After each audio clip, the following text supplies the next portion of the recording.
ہماری اس ٹرانسمیشن کا بہت ہی پیارا حصہ دانش تیمور صاحب یہاں پر موجود ہیں. السلام علیکم ورحمۃ اللہ.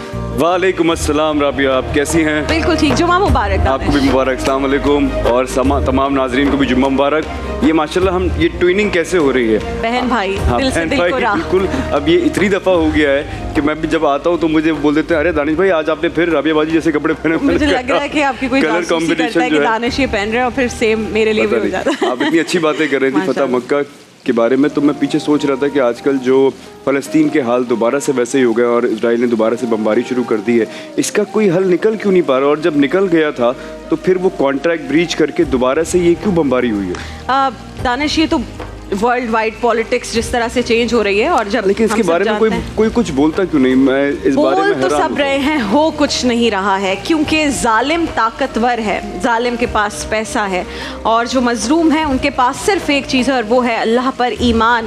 ان کے لیے بہت بڑی جزا ہے انشاءاللہ. رمضان کے اندر اتنی ڈسٹربنگ ویڈیوز آتی ہیں نا اکثر, آپ دیکھ رہے ہوتے تو ایسا مطلب آپ کو غصہ بھی آ رہا ہوتا ہے اور افسوس بھی ہو رہا ہوتا ہے, اور بس دل چاہ رہا ہوتا ہے کہ آپ کچھ کریں ان کے لیے. لیکن دانش آپ دیکھیں ان کا ایمان کتنا مضبوط ہے. میں صرف ایک چیز سیکھتی ہوں کہ وہ بچے جو کہ ملبوں کے ڈھیر کے آگے کھڑے ہوتے ہیں, ماں باپ کا کچھ نہیں پتا, گھر کا کچھ نہیں پتا, وہ وہاں کرکٹ کھیل رہے ہیں, وہیں پر اسی ملبے کے ڈھیر میں مسجد بنا کر نماز پڑھ رہے ہیں, اور جو ان سے جرنلسٹ جا کر پوچھتے ہیں تو کہتے ہیں اللہ اکبر, اللہ بہت بڑا ہے. لیکن دیکھیں ہم دوسری جانب جب نبی کریم صلی اللہ علیہ وسلم کی سیرت دیکھتے ہیں تو اس میں تو صرف معافیاں ہی معافیاں ہیں. انہوں نے سب کو معاف کیا ہے, انہوں نے سب پہ رحم کیا ہے. ایز اے مسلم میرے خیال سے ہمیں سیکھنا یہ چاہیے کہ ہم کسی کو کسی کی غلطی پہ کیسے معاف کر سکتے ہیں. آج کل جو دور ہے اس میں کسی کو کوئی معاف کیا, کسی کی نہ کردہ غلطی کو بھی پکڑ کے اس کو اتنا بڑا ایشو بنا دیا جاتا ہے.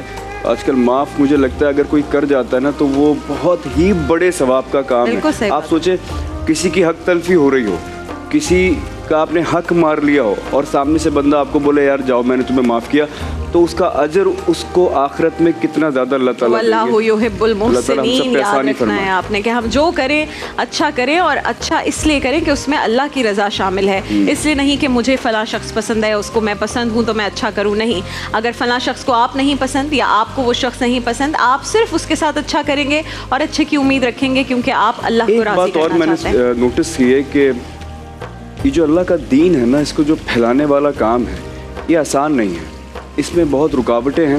اور جب نبی کرم صلی اللہ علیہ وسلم کو اتنی رکاوٹیں آئی تھیں تو ہم تو مطلب ناچیز, شیطان زیادہ ریڈی ہو جاتا ہے نا روکنے کے لیے. جب تک آپ شیطان کے وسوسوں میں آئیں وہی کام کرتے رہیں جس پہ شیطان خوش ہے. شیطان تو کہہ جاتا ہے رمضان میں, لیکن جو اس کے چیلے ہیں نا چیلے وہ جگہ جگہ نفس کا شیطان بھی جاگتا رہتا ہے. ہاں جی, ہاں جی. دیکھیے محفل رمضان لائیو ٹرانسمیشن روزانہ دوپہر 3 بجے سے شام 7 بجے تک صرف گرین انٹرٹینمنٹ پر.